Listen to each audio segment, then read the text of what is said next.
puthokda na tona horan mit yeng ying liba khoirang halle lakta khalle aigi pukning aigi wakhal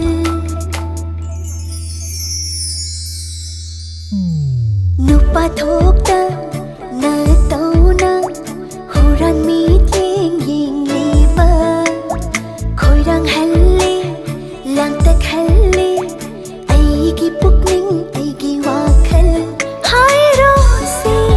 amuktadi nushina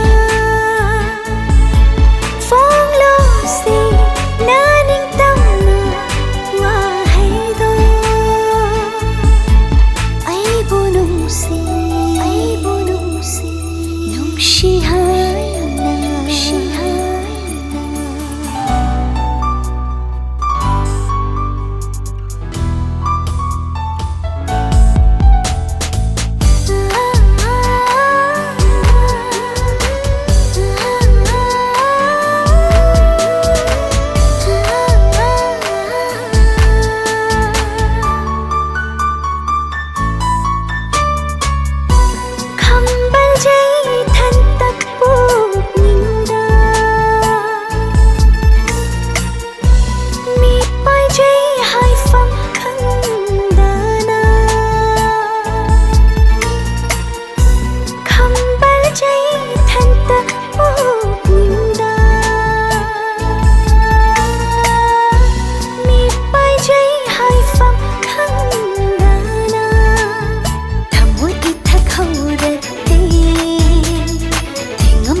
khalle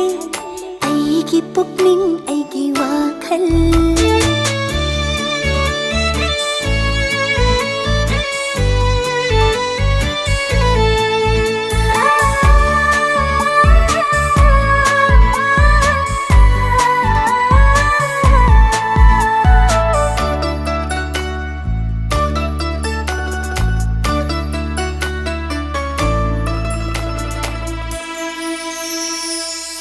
lagi chillo na khud magna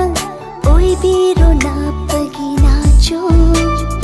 oi jagi nang se ai tagi hing jagi punsi se nang tagi lai sa tam lo pugai na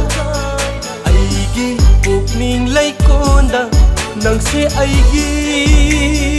oi rama ning ba tung labani punsi se